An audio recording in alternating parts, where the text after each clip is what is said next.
Good morning, everyone. It's Stuart Williams here from the Auckland office. Thanks for joining us for the webinar, so our monthly webinar. It's got a great lineup today. So we've got Alakara Brown from the NAM Europe team. She is an investment director and covers consumer staples.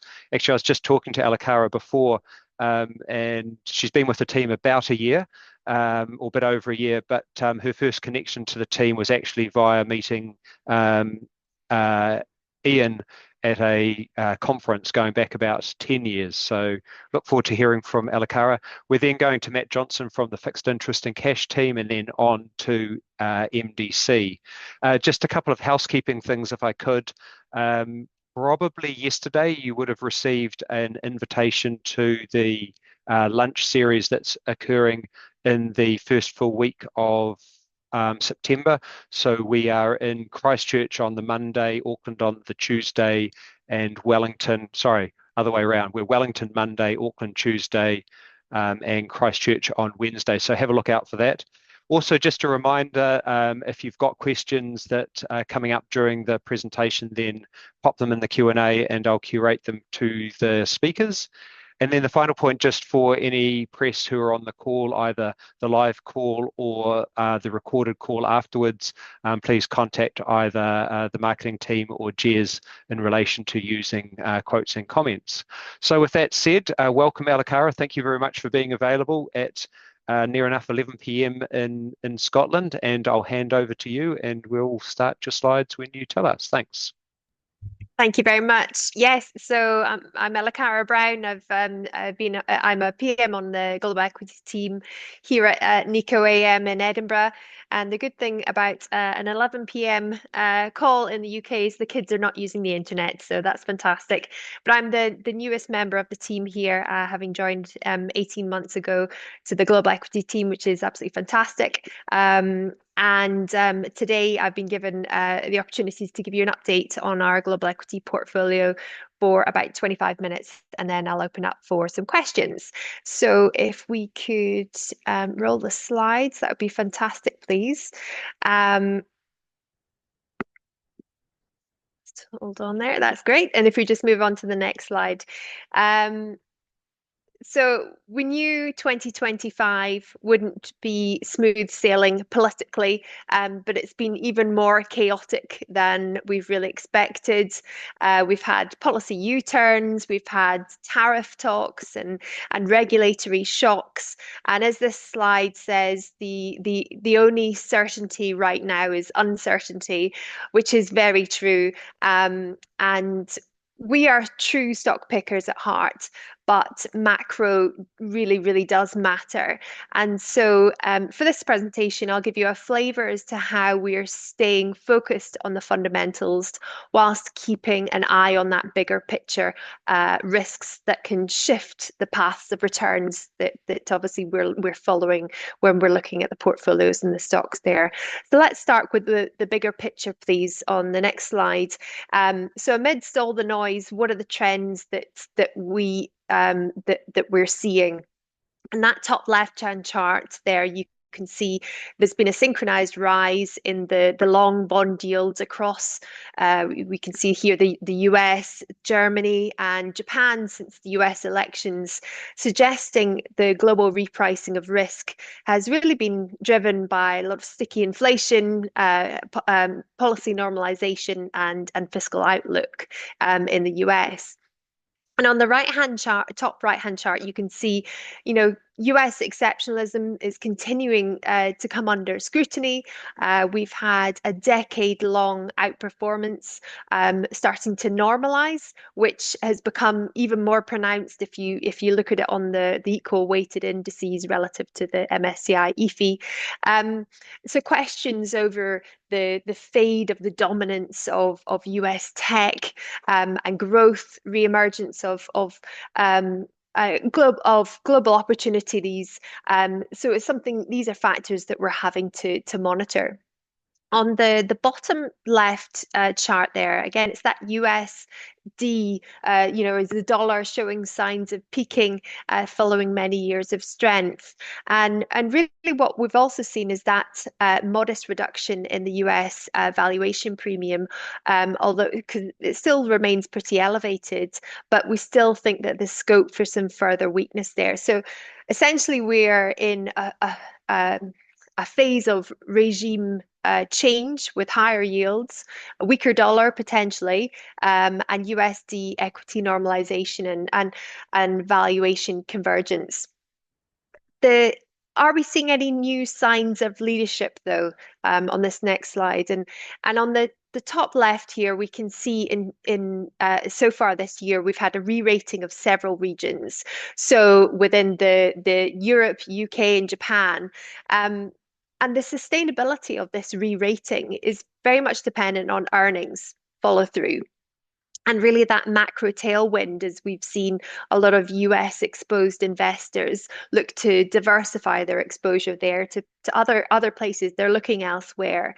Um, on the top right chart, growth delivery is still really key. And the chart here shows the sector relative performance versus the MSCI ACWI. And you can see that tech continues to dominate in terms of its leadership amidst the macro and the sentiment volatility. But we can also see that financials, communications, and industrials are also delivering as well. And on the bottom left, you can see that higher bond yields have pressurized defensive areas such as staples and healthcare stocks. And macro pressures have really added to that challenge where you've seen a lot of consumers under pressure significantly, and government policy has been rattling US exposed healthcare names as well. So there's been a lot going on, and you can see that geopolitics has also made life for many of the commodity related and traded goods stocks there as well. So there's a lot going on. Um, Global growth remains a key concern, and on this next slide here, you can see that we've not yet had that full impact, or we've not yet seen the impact of tariffs within US CPI figures. On the top right-hand chart here, we've given you a flavour of the private market proxies, which have reversed sharply with concerns over liquidity and valuation. Um, and we're also seeing areas such as global manufacturing in that bottom left chart here, still particularly soft, certainly within the US. But then you've got areas such as Germany, which is being boosted by fiscal support. So you've got plans for, the 500 billion euro spend and improving sentiment all round to kind of Europe's industrial engine being fueled by this spend here. And the last comment I'd make here is, we've seen the Mag 7. We've seen a pronounced divergence in performance, and you can see here through the chart. This is versus the ACWI again. The stocks there are very much led by Meta, Microsoft, Nvidia here, and it's been this stock-specific fundamentals with these businesses, such as the AI exposures, the hardware sales that have been driving that differentiation of performance yet. So whilst we're seeing signs of slowing growth, recession isn't as evident as yet, which is what we're seeing. On to the next slide. Really, and I suppose this is just a kind of a summing up of the last few slides that I've gone through, but we really are stock pickers at heart, but macro does matter. And so helping to understand the backdrop, the macro backdrop, helps us frame that risk and that potential impact to the stocks held within the portfolio. And really, I wanted to reiterate on the next slide, our long-standing future quality investment philosophy remains grounded in that belief that owning high quality businesses with strong cash flows and robust balance sheets will stand us in very good position for the future. And it's been evident to us just how important these principles of those four pillars and only investing in the strongest and improving cash flow companies um, is the way to help us navigate that uncertainty that we're seeing in today's markets. Valuation is one of our essential pillars, which has really helped to guide us on that rebalancing and the profit taking, where there've been opportunities with such excessive enthusiasm, for example, within the market. So again, it helps us through that process. The next slide here, on slide 8. Where there's uncertainty and there's market volatility, there's opportunity. And this slide is giving you an idea of the portfolio evolution over this year so far. And here you can see the new names that we've identified where we can see clear upside from a share price perspective, driven by, again, those future quality fundamentals that I just explained, but also increasing the diversification of the portfolio with very different businesses such as Kerry Group, which is the taste and nutrition business, Genpact, which is the business processing company, which helps to integrate AI solutions into businesses. CCEP, which is Coca-Cola's largest bottling business, and several other names, just adding something different to the portfolio. The impact from these changes and other position refinements has been a notable shift in terms of an increased position to within Europe.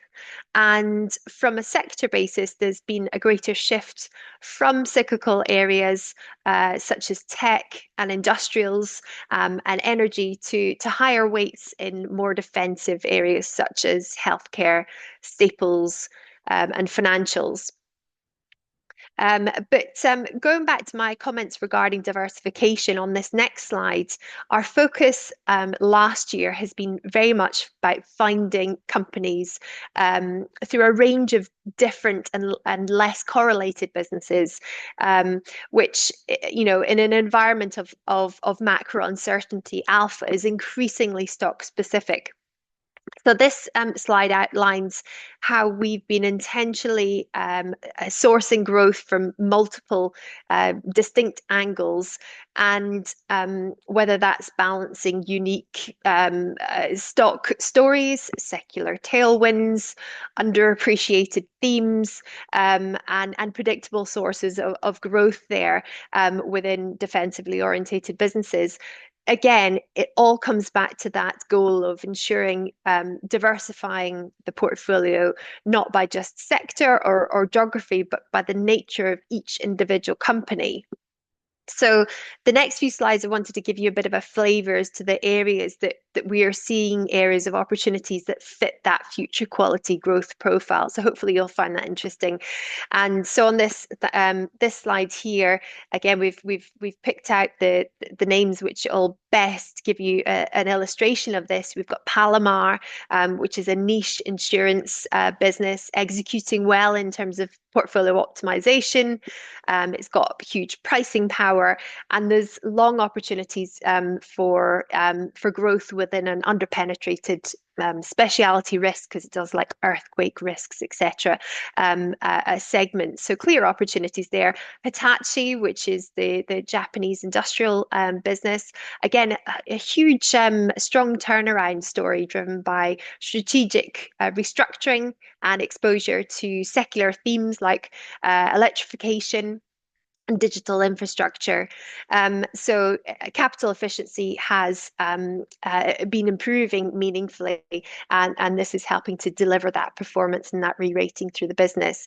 And just to pick a last couple of ones here, which I'm sure everyone will be very familiar with, but obviously Netflix is a great example of a business that has successfully reinvented itself through ad-supported revenue, new pricing models, margin expansion, and then continuing to add new subscribers. All well, it's continuing to deliver in terms of the operating leverage, and Amazon, its margin profile has been massively improved via its reduction in retail capex. It built out a huge amount over the pandemic.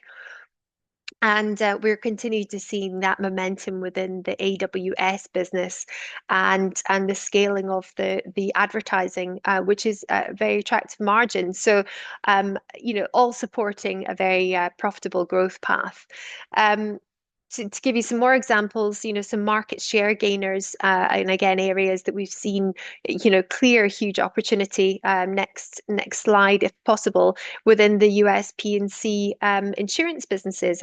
I'd mentioned Palomar already, but we've got other names such as Progressive and Ryan Specialty. These are tech-enabled underwriting businesses. They're able to provide agile pricing and disciplined capital deployment, and to help again drive those share gains versus, I suppose, your traditional financial peers that you'd have in terms of their competitors. Meta is continuing to monetize its business model through its Facebook, Instagram, and WhatsApp.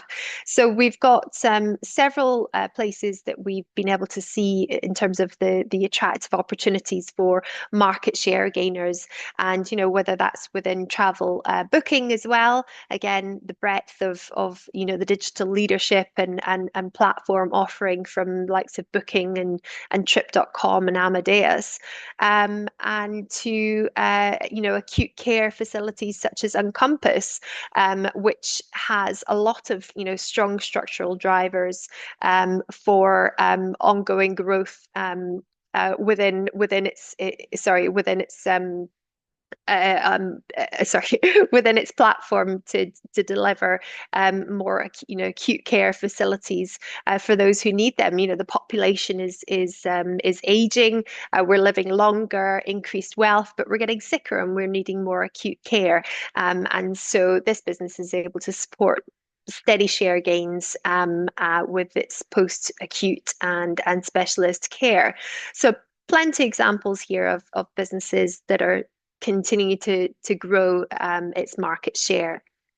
There's also other areas on the next slide. So defensive growth stocks, and they equally have an important place within the portfolio, often boasting, pricing power, strong management teams, fairly unencumbered balance sheets. Again, all future quality characteristics that provide stable growth within the portfolio. And the next slide is another area that again we're seeing opportunities and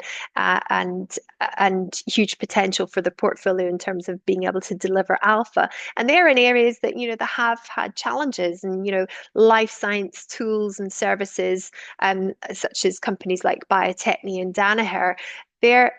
They've been areas that have been slow to recover post-COVID, where you've had inventory normalization, but it still offers long-term opportunities, again, underpinned by those strong structural drivers, and also, the valuation, given we've had such a period of challenging times for many healthcare stocks, attractive multiples. So these are the types of businesses where we can see, again, long structural growth drivers with, as they're able to provide, whether it's better diagnosis, clinical decisions, lower cost per patient, which we know is a huge driver, certainly within the US, to reduce the cost of healthcare. The next slide is on AI capex cycle, which it creates a huge debate within the team, given the uncertainty as to the eventual return on those multiple billions that is spent in capex each year. I think it was 250 billion that was spent last year, and it's expected to grow in terms of capex at double digits this year. but yet AI adoption cycle remains a core theme within the portfolio, but it is at an increasingly lower weight. NVIDIA, for example, is our lowest active weight position, as the market has been, reassessing the near-term ROI expectations. In aggregate, we've been reducing, our exposures and positioning since the beginning of 24, and by mid 24, we've been underweight IT. So at this stage, I would say the clear winners from an AI adoption or from the business models, from an application perspective, to us as a team, is not clear, but it's something that we're continuing to appraise. And the next slide, which is the final area that I wanted to highlight on areas before we turn into the portfolio and the performance, is really the picks and shovels of capex, sometimes underappreciated, but we have a mixture of exposures here where we see plenty, again, opportunity, very diverse in terms of nature within these businesses by the nature of industrials, but positioned to benefit from the spend needed to power the energy demands related to electrification, the data centers, the automation, the aging infrastructure. There's a lot of money needed to make the lights stay on. So we have exposures to each of these themes through the names that we have within the portfolio, like Amphenol, Curtiss-Wright, Hitachi, and just to name a few. So let's talk about performance. And on this next slide here, we can see the performance here on an unhedged basis. And we've outperformed versus the benchmark over May.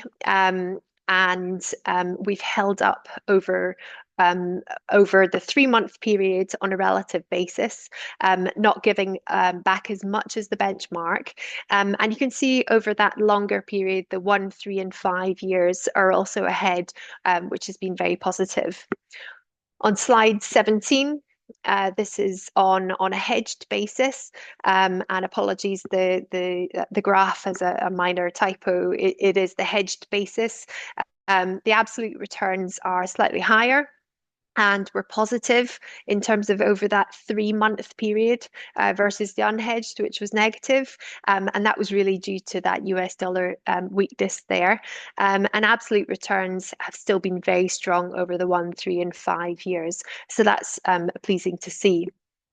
On the next slide, slide 18, is a full list of all our holdings with our active weights, and our overweight position to defensive area, slightly overweight to cyclical areas, and we have a significant underweight to commodity related to areas. Areas that we have significant underweights or zero weights, in terms of some of the commodity areas, the real estate, telcos, and utilities, they're essentially where our return on invested capital levels are not where we would expect them to be, or not where we're willing to accept them to be, and they don't meet that future quality philosophy, where we expect to deliver and generate those alpha returns. So hence we are very comfortable within the portfolio not to have holding there. On the next slide, this shows our sector allocation. You can see our overweight to the defensive orientated businesses. Discretionary is an area where we find high quality names, but within that there is also some defensive orientated businesses with almost like staples earnings, and an example of that would be Compass Group. IT is the most notable underweight here, and again, we started to reduce down our positioning since June 24. On the next slide, from a regional perspective, the US remains an active overweight by 260 basis points. However, this has been reducing gradually since mid-24. We do remain overweight within Europe, which we have been adding to, and obviously maintain that overweight within Hong Kong and Singapore as well. The largest underweight is to areas such as GEM, where we continue to appraise investment opportunities with there. And just to make a last few comments in terms of the next few slides are in terms of our positioning and characteristics. You can see our active weights and top holdings here. And I would comment that the names are very diverse in nature. And again, that's coming back to that diversification which we strive to achieve within the portfolio. And the biggest risk factor being our stock specific risk, which you would expect to see high given our style of bottom up investing, beta of just below 1, and that active share of over 82%. Again, doing exactly what you would expect us to do within the portfolio. And the next slide, again, from an ESG basis, the fund has very good characteristics in terms of our greenhouse gas intensity. So very pleasing to see. So that really sums up, sorry, and also from in terms of social exposures with the zero exposure to social controversies and no significant UN compact violations. So in terms of just to conclude, that amidst all the uncertainty that we have within the markets, and a lot of volatility and obviously geopolitics, lots of goings on, we remain grounded on our process, and that discipline of focusing on quality businesses with enduring sustainable business models, again, to position the portfolio to really benefit from any capital appreciation in terms of momentum that we see within the market, but also to provide that capital protection, which is important for our clients as well. So thank you very much. Wow, that's awesome. Thanks, Alakara. Really enjoyed that presentation. It's very insightful and just super consistent with what we've heard and what our clients have heard. I should thank you and the team for the performance. So well done on behalf of us and the clients. I've got a couple of questions, so got a couple of minutes. So a couple of questions in a couple of minutes, if you will. Really interesting. So most people online will know, of course, Coca-Cola. But Coca-Cola EP, could you just talk a little bit about that because people may not be familiar? And I guess I'd be interested if you can tie it into, the point that you were making through the presentation about your process and philosophy about thinking about long-term structural growth drivers. So that's question one, and if we get time, we'll go to the second one. Thanks. Okay, no, that's great. Thank you. That's a good question. So CCEP was known as, well, it's Coke's largest bottler, and it was known as being, exposed to fairly mature end markets within Europe. But over the last few years, it has acquired, for example, parts of of other bottling businesses from Coca-Cola, for example, Coke Amatal, which gave it exposure to other parts within Asia. So more recently, it bought Philippines business as well. So again, we've got newer legs of growth where we can see expected, volume growth and pricing opportunities for this business, which again, that operating leverage that will come within the business that will then help to deliver those cash flow returns and that, I suppose, more attractive CFROI profile, which is what we look for within these businesses. So again, lots of attractive opportunities for growth within this company.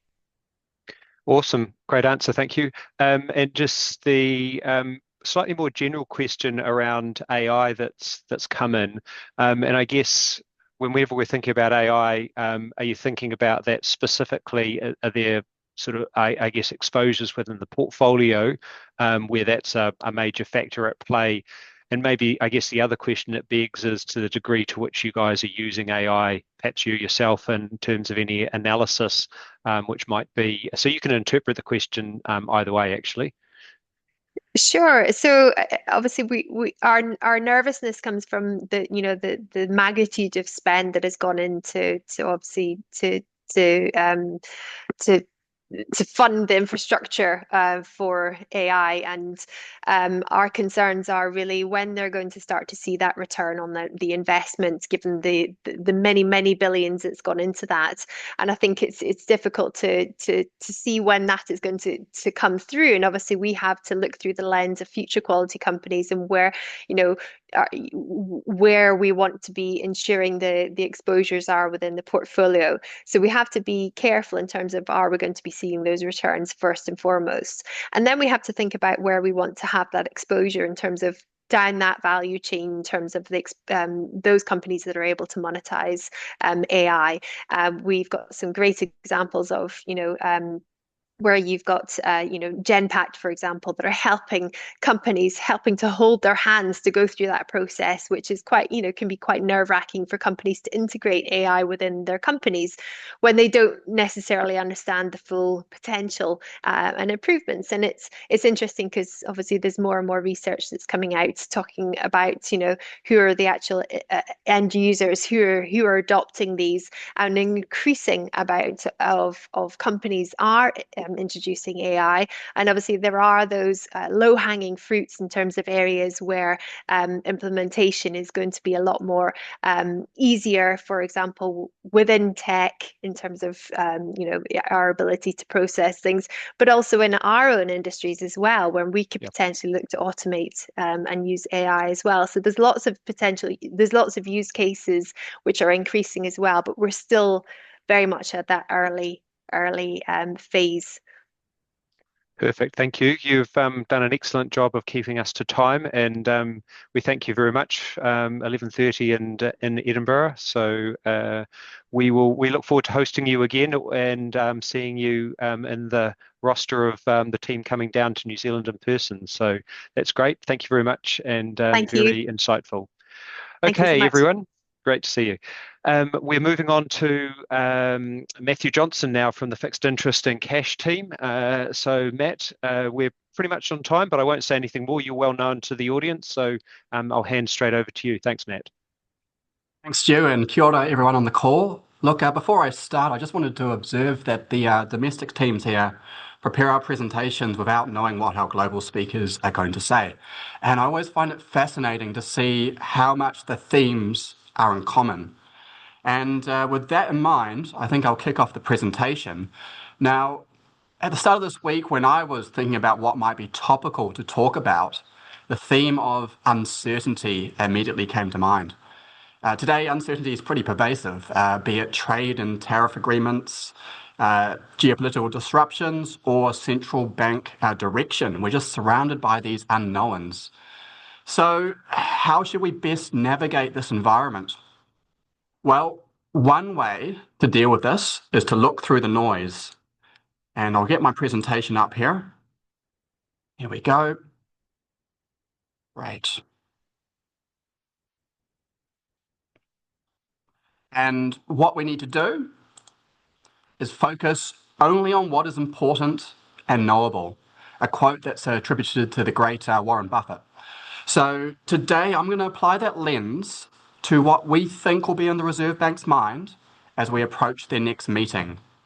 But first, let's set the scene by looking back to their May statement, where the word uncertainty was used no less than 164 times, and the bank, perhaps a little bit surprisingly, shifted explicitly to a neutral bias.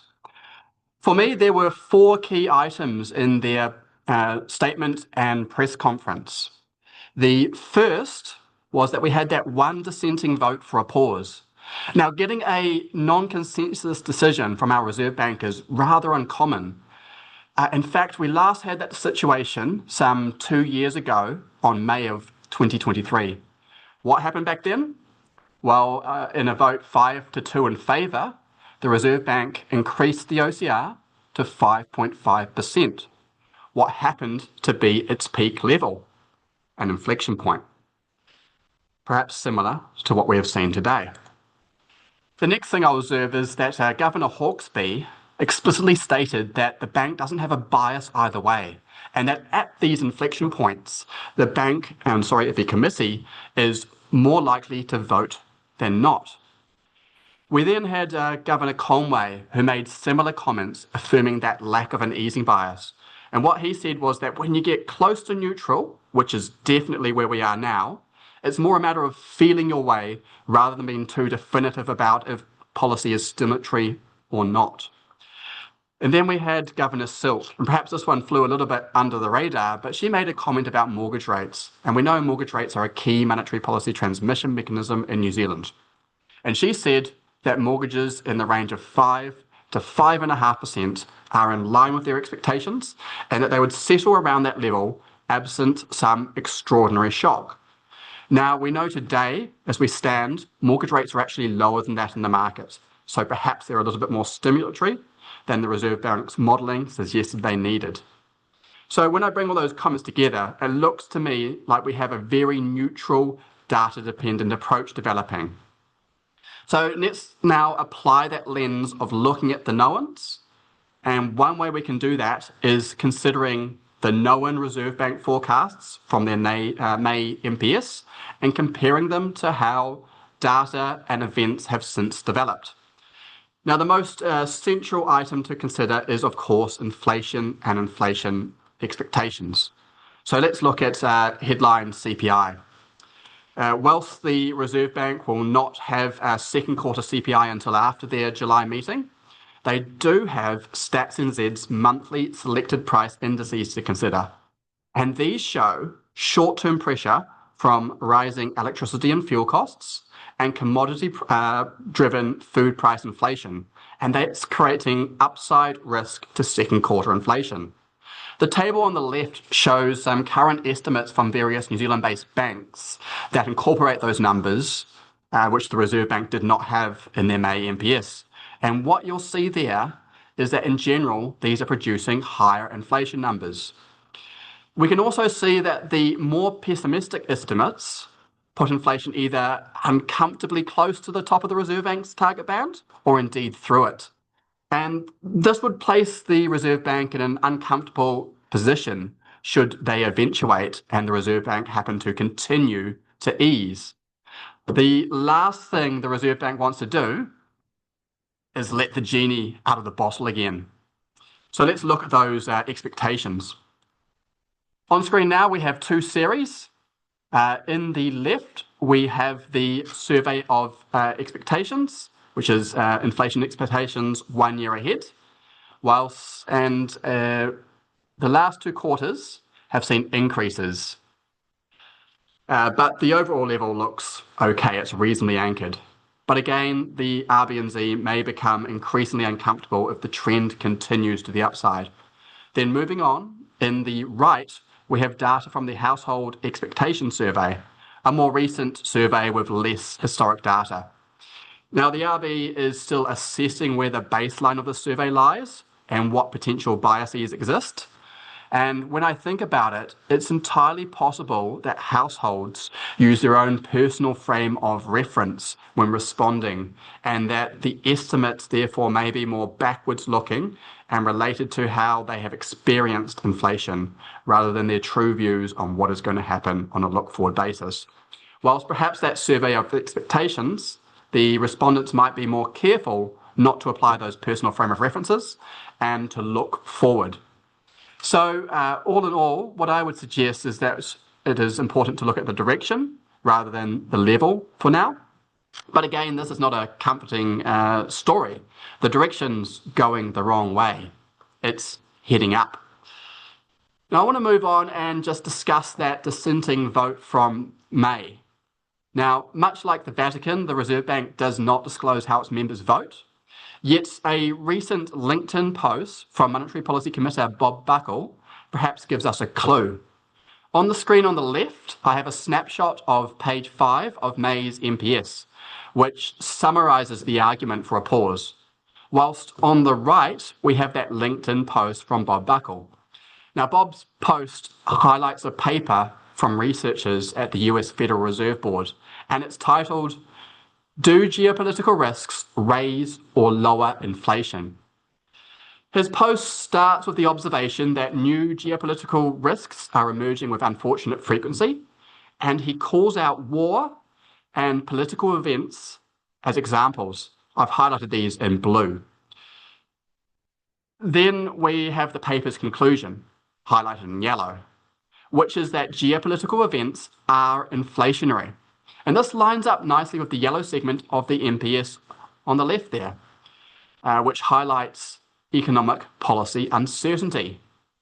Next, highlighted in the green, we see that supply side effects are called out as a key transmission mechanism in that research paper.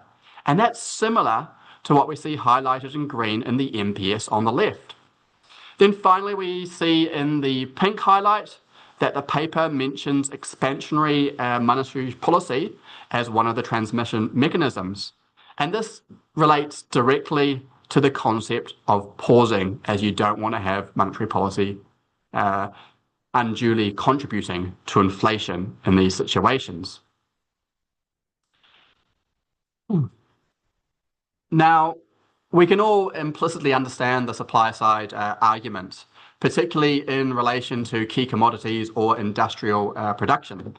Take Ukraine, a key global producer of wheat.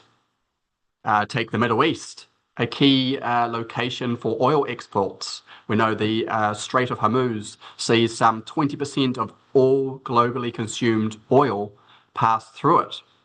And then there's China, an industrial powerhouse, as the US is discovering, and a key supplier of rare earths. Now, whether or not one agrees with the inflationary argument, that is somewhat moot. Rather, what I focus on is that this is a possible argument that is going to be presented at the table for the Monetary Policy Committee to consider, and it's really just going to suggest that you should pause and observe how things are developing. Now, continuing on with this theme of inflation and expectations, the next key piece of information that the Reserve Bank is going to receive before their July meeting will be the QSBO out on the 1st of July. And the Reserve Bank puts a lot of weight in the survey and follows it closely.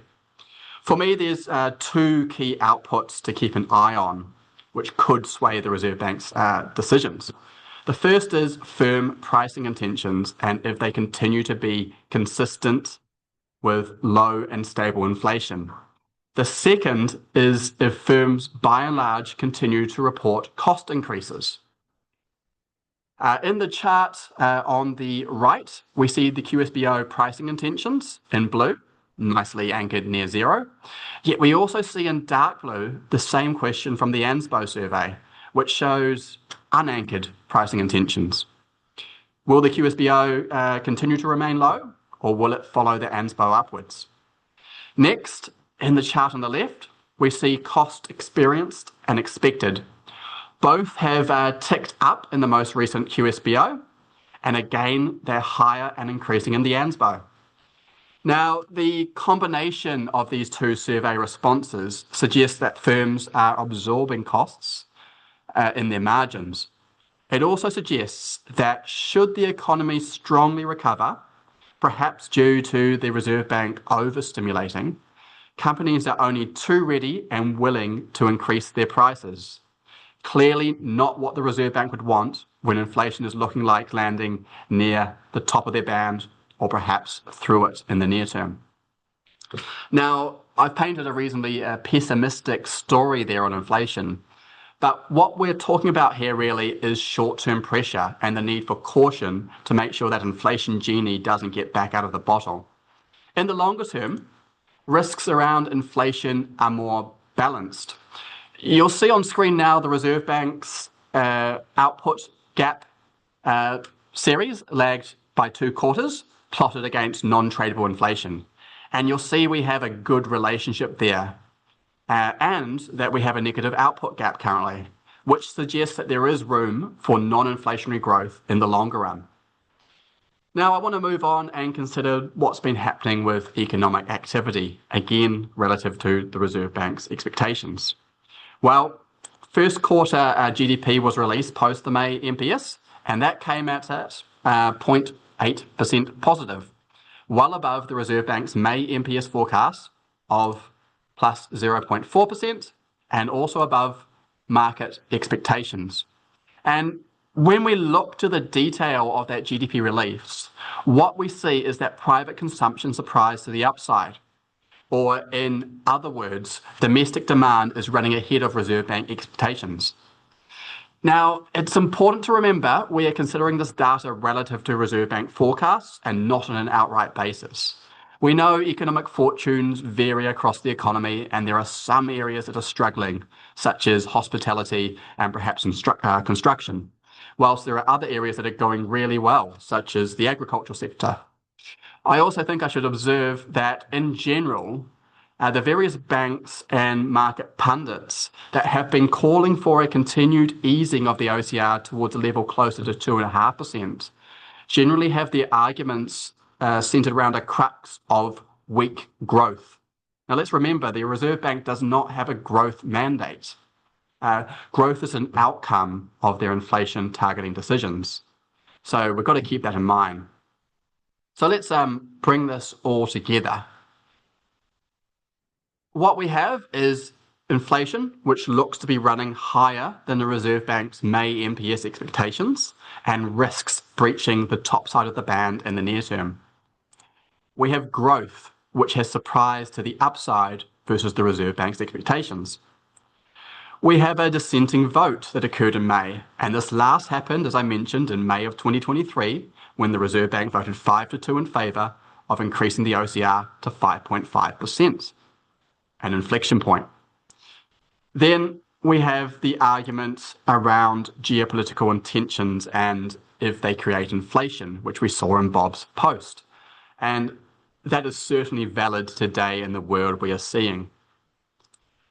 Next, we have the whole thought process of after missing their target for such an extended period of time post-COVID, will the Reserve Bank be willing to look through being outside their band and continue to ease in the near term? I think the hurdle is quite high there. Then next, look, growth, just to really hit it home, is not a target of the Reserve Bank, it's an outcome. Now, all of this really suggests to me that the Reserve Bank should employ caution in further easing and hold and observe the reaction function of their decisions thus far. As to what this means in our house view, well, our view is that short-term interest rates should remain reasonably anchored in that front to mid part of the curve, and it should be reasonably stable over the coming year. The long end of the curve, look, we're going to be hostage to global events and we're going to blow around in the wind. But I do want to observe that New Zealand has one of the steepest curves globally, and that is a bond manager's friend. It's a great source of consistent return that we can target. So I think I'll just stop there, reiterate that we're using a carry-on roll strategy in our funds at the moment, and see if there are any questions. Thanks, Stu. Awesome. Thank you very much, Matt. It was a great update as usual. I like the connection to the appointment of the Pope at the start. That was good. You've actually answered the couple of questions we had online, and we're right on time. So we will go straight on to Michael De Cesare. So thanks very much, Matt. Yeah. Good morning, MDC. Welcome back welcome to the presentation. So I'll hand over straight to you, given we're on time. So with you. Thank you, Stu, and good morning to the audience. It's very nice to be presenting this morning's equity update to you. In these tumultuous times globally, instead of talking about these global topics, I'm going to instead focus on New Zealand companies and what's happening with them, the bread and butter of what we do in our fundamental research-driven process. The team and I have been on the road quite a bit in the last 4 to 6 weeks, engaging with companies, and I'm pretty keen to share some of the insights we gained from those engagements before talking about some public news across the companies and finishing on the index and the portfolio. So in terms of the general insights, we attended the Fletcher Building Investor Day overall disappointing for most attendees. The guidance for FY25 was below market, but I think the real issue was their statement that they expect no tailwinds until FY27. And to put that in perspective, the market had and still has, before inevitable downgrades, a 45% lift in earnings between FY25 and FY27. We know the Australian component of the shareholder register has bloated, and some of these investors will likely be disheartened by the news that they're going to have to wait so long for a potential return. The stock's traded very weak since the investor day, and it's hard to see a near-term catalyst that's going to help turn that around. A more optimistic investor day was Mercury, in which we attended. They've set out a clear and concise plan of how they believe they can increase their earnings by 1/4 by 2030, and that centers on cost control and the development of their generation assets. The only issue with this was that the market roughly had that earnings trajectory already, and as such, you could say that that was priced into the market already, that Mercury had been efficiently priced. As a result, despite the encouraging earnings trajectory, the share price hasn't moved much, given that's largely what was priced in. Talking to Gentrack was interesting. One thing stood out was the fact they were adamant that you could not rule out a return by SAP. Now, just as a reminder, they're a software billing provider, service provider, and a large part of the investment case is centered on the fact that SAP, and to a lesser extent Oracle, the large dominant incumbents, have done a terrible job in servicing their customers, and that their product set are not fit for the future needs of their key clients.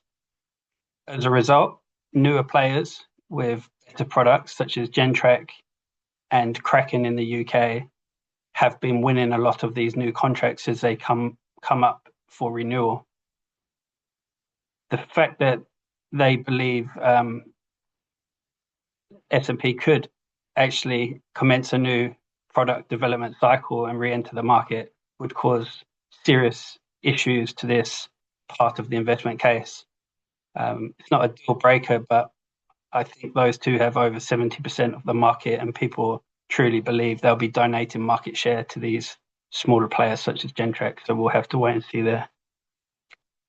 It's always good to speak to Freightways, often seen as a bellwether of the New Zealand economy. When we go back to February, their half-year results, they were adamant that they could see no green shoots at the time, despite the hope of many during 2024.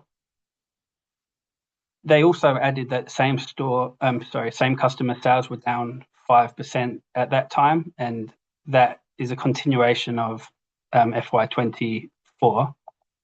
So the difference this time was still no green shoots, but the customer sales are no longer deteriorating year on year. So same customer sales are about flat now on what they were this time last year, which suggests more of an inflection point and before a recovery, but not getting worse is still a grain of optimism there that we could take from that.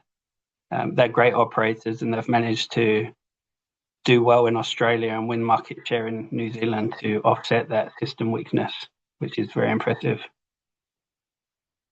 Infratil, the infrastructure investor, very optimistic about the medium term. They're planning on doubling the size of their business over the next 5 years. Doing so involves a lot of different tactics and strategies, but it's encouraging that that's the mindset they have for people who support the stock. It's interesting that they've come to the conclusion they need to simplify the business. Having 15 portfolio companies across 4 verticals is somewhat overwhelming as the Infratil analyst myself.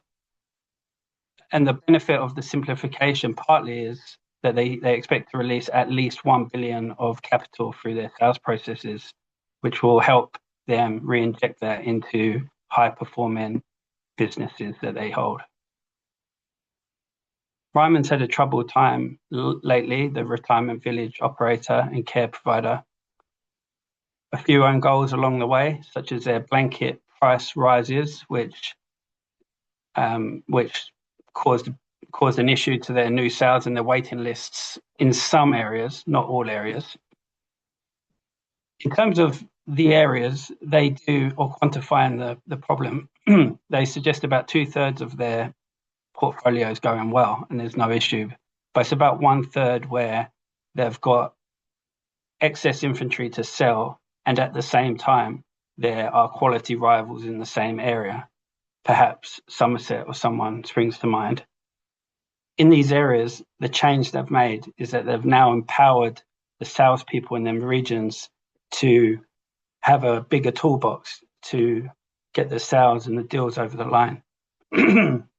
This involves an ability to cut the unit price or even offer discount to weekly fees. It's quite new, this initiative, but I believe it will gain traction, and it should, in theory, help them to along their journey to improve their sales trajectory. Scales, the apple producer and pet food maker, catching up with them was interesting because they're traveling very well from an ongoing operational perspective, and we may talk about their upgrade a little later. But in terms of the actual interaction we had, it's not a slam dunk, but they suspect there's a chance that US tariffs could open the door for NZ apple exports to enter new lucrative markets. And if this happened, this would be somewhat of a game changer. Not any old markets. Think the likes of India, Japan, South Korea, markets where protectionist policies have meant NZ apples are not welcome. So one thing to watch going forward. Touching base with Steel and Tube, they were quite negative on the economy, suggesting they're at the bottom of the cycle without seeing much sign of an upswing. But they do reaffirm that their business is very cyclical. So when it does turn, it will turn, and they're overly sensitive to that upswing and should do disproportionately better than most. Owners, great operators, the NZ Auto and Financial Integrated Company. Their view, similar to some of the others, was that New Zealand's got to a point where it's no longer getting worse, although it's clearly, from their perspective, not off to the races yet. They did say you need to be a bit more discerning in your perspective. Certainly the South Island, in terms of how they're seeing it, is under a lot less financial stress, and certain regions of the North Island as well, with most of the pain being felt in the Golden Triangle in which we're part of in Auckland.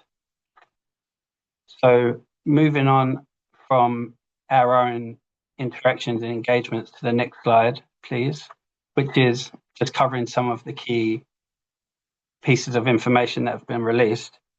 I won't touch on everything here, but you'll see there's been a fair deal of M&A occurring in the equity market. NZ wind farms agreeing to be taken over by Meridian, for example.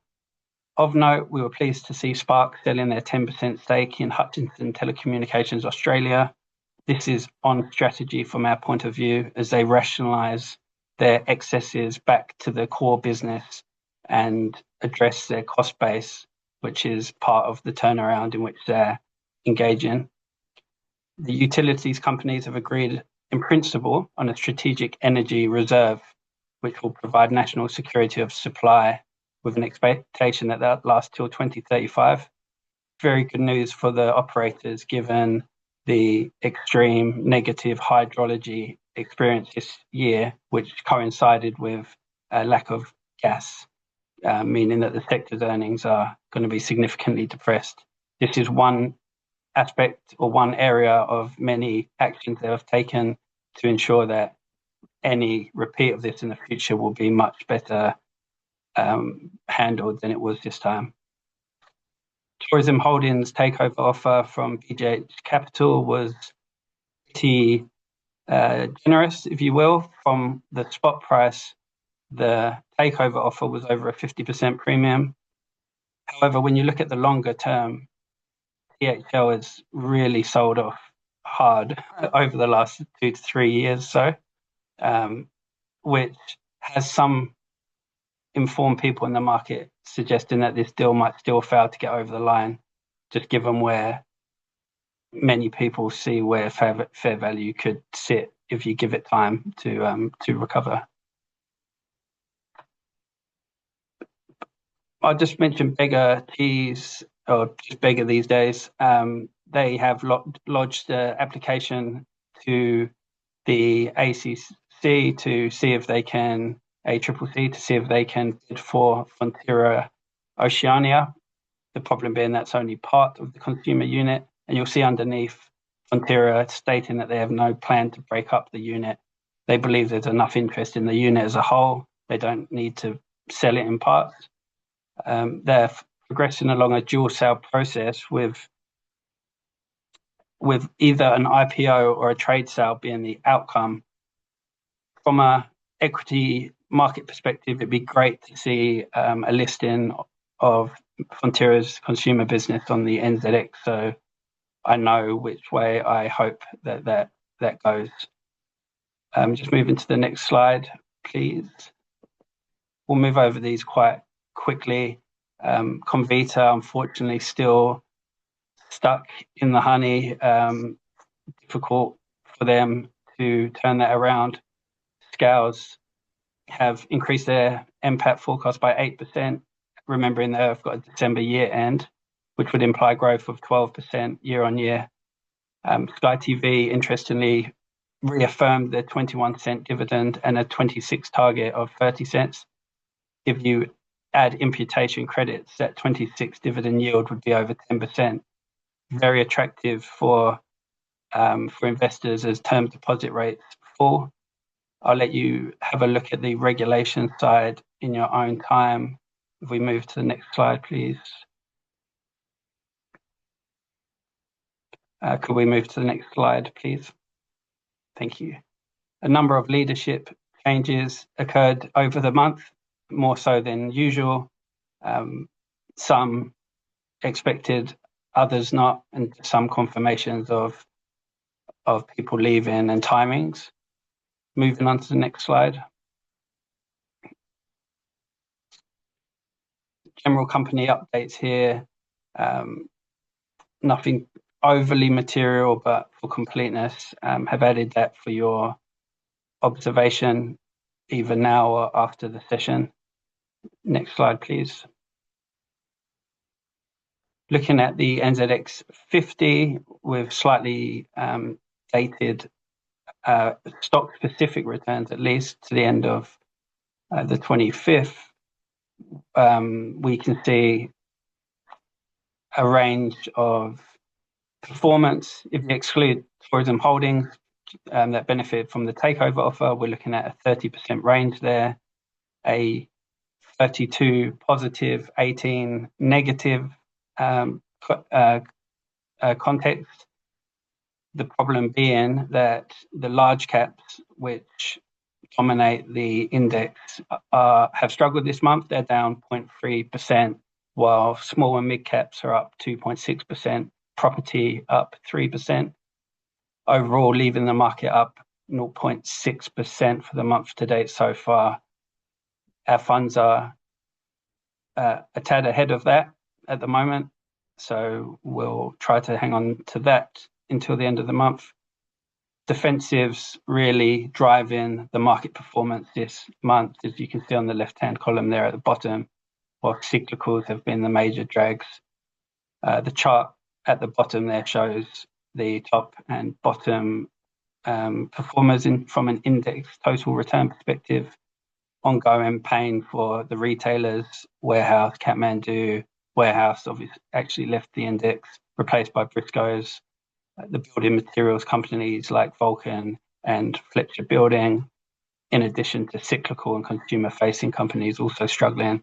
While at the top, you've got the companies that have reaffirmed dividends or reaffirmed or lifted earnings guidance, property names that continue to do well, and some defensives. If we move on to the last slide quickly. Thank you. Yeah, there's different ways to look at performance.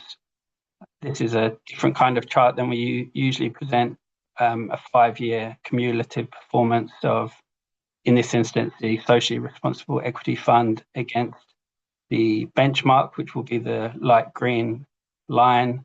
You can see that as the NZX 50 or passive fund. The active fund has continued to outperform over the medium-term investment horizon in which we seek to do that. Some of the reasons why the active management strategy continues to work are along the left side there. From a portfolio perspective, looking at the current situation, there is a lot of turmoil in the market with tariffs and wars, but how much of that filters through to underlying New Zealand company earnings is actually very limited. We calculate internally that the equity risk premium in New Zealand is currently about 1.5 to 2 times above average. And what that's telling you essentially is enormous amount of doom and gloom has been priced into equities. However, at the same time, we have VIX falling sharply, suggesting that the return on offer in the equity market is pretty compelling at the moment. So we've been focused on increasing our positions in quality companies that we know can outperform over the cycle or transcend cycles completely, the likes of EBOS, ResMed, Contact, a new position in Kiwi Property, all in which are doing well. So we're trying to take the opportunity presented in this market dislocation and the significant inefficiency to do what good active managers do in these sort of times. Sorry for running slightly over time, but I'll pass it back to you there, Stuart. Thank you very much. Thanks, MDC. It was a very thorough presentation. That was awesome. Some great detail in there, and that final message around volatility that's priced into the market, and the opportunity that exists with the New Zealand share market is not lost on us. No problem with running over time. The audience stayed with us, so we thank everyone online for your ongoing support of our business, and just a final reminder about those forward lunch dates in September, and you would have seen that invite. Weather's pretty ropey up here in Auckland, but if it's the same around the country, then stay dry and stay safe over this weekend. So thank you, and we'll see you again soon. Goodbye. Thank you.